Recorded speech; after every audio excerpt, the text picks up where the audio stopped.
Innerlijke genezing. Hoe kan dit verkry word?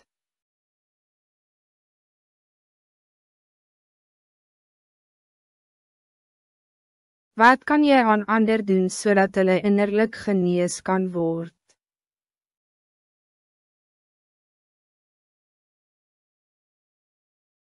Erken die persoon in die openbaar. As jy ander erkenning gee, sal jy ook erkenning ontvang. Soms is dit so basies soos om bloot daar die persoon se teenwoordigheid by 'n sekere bijeenkomst voor ander te erken. Om hom na die podium of na vore te roep, mooie dinge oor die persoon te sê, of zijn naam te noem, sal help om sy lewe van eensaamheid, isolasie en verwerping te beëindig. In die geval van Bartimeus wat aan blindheid gelei het Jezus voor een groot menigte mense beveel dat hij geroep moet worden. Bartimeus kon dan besef dat iemand in die lewe om ook als belangrijk onder ander mense beskou, en ook genoeg vir hom omgee om sy hartsbegeerte te wil bevredig. Markus 10 verse 49 en 52.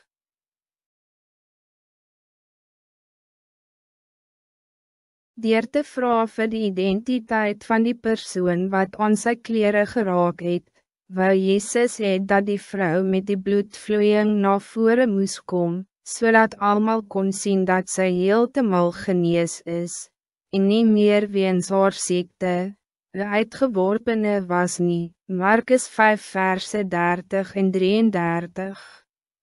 Die isolasie van albei hierdie siek mense, het dus onmiddellik tot een einde gekom.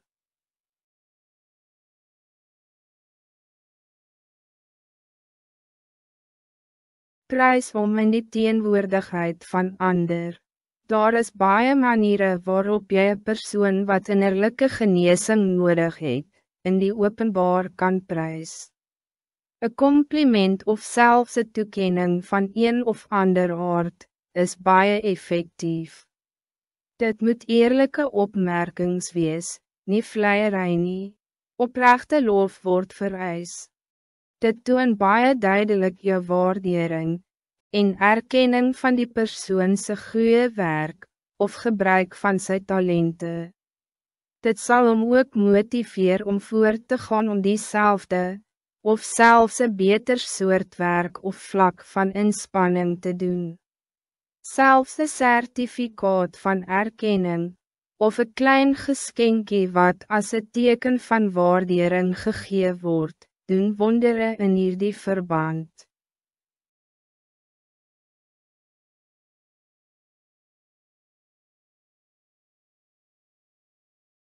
Verklaar die persoon vry voor ander. So 'n bevrydende uitspraak is baie beter as vergelding. Mense of wel geliefdes wat deur een of ander individu of instelling seer gemaak word, skep 'n behoefte aan 'n soort afsluiting of wraak. Hul gevolglike slegte dade is dus 'n manier van vergelding om hierdie behoefte te bevredig. Wraak, vir verkeerde dinge wat aan jou gedoen is niet die beste of enigste oplossing nie. Romeine 12 vers 19 sê, aan my kom die wraak toe, spreek die Heere. 1 Thessalonicense 5 vers 15 sê ook, sorg dat niemand een ander kwaad vir kwaad vergeld nie, maar jaag altyd na wat goed is. As jy wraak neem, is jy nie beter as die ander persoon wat jou onreg aangedoen het nie, aangezien jy jouself dan ook skuldig gemaak het aan slechte woorde of dade.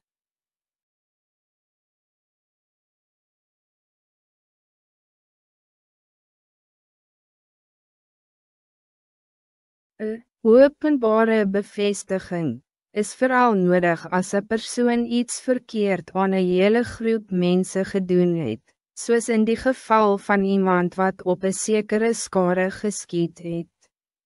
Doen dit op een plek waar die betrokken mensen teenwoordig is, of vanwaar hulle die boodskap van die aanvaarding van sy veranderde gedrag kan kry. Omdat jy dit in die openbaar doen, is dit een beter aanduiding van ware vergifnis en vergifnis van skuld, aangezien daar dan geen opening gelaat is om weer daarop terug te gaan nie. Neem die persoon saam na sosiale geleenthede. Sommige mensen is vergeten deur diegene wat eens na aan hulle was.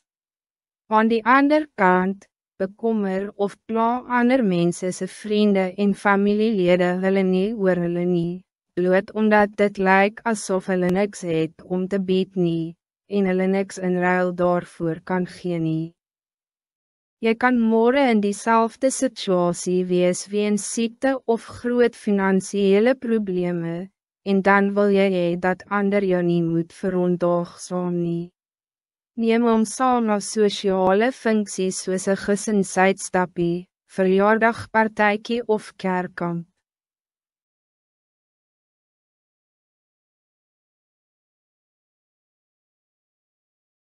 Sulke optrede sal hom help om te besef dat daar mense is wat vir hom omgee, en hom nie skaam nie. Dit is vooral van toepassing op die armes, die lichamelijke en verstandelijk gestremdes, die bejaardes, en ander uitgeworpenes in gesinne, Lukas 14 verse 13 en 14. Dit is dikwels hartseer om te zien hoe hul gesinne bereid is om een groot bedrag geld aan verskeie begrafnisreëlings te spandeer wanneer hulle sterf, maar nooit of selde bereid is om geld te spandeer op een ordentelijke verjaardagpartytjie vir hulle, wanneer hulle nog in die lewe is nie.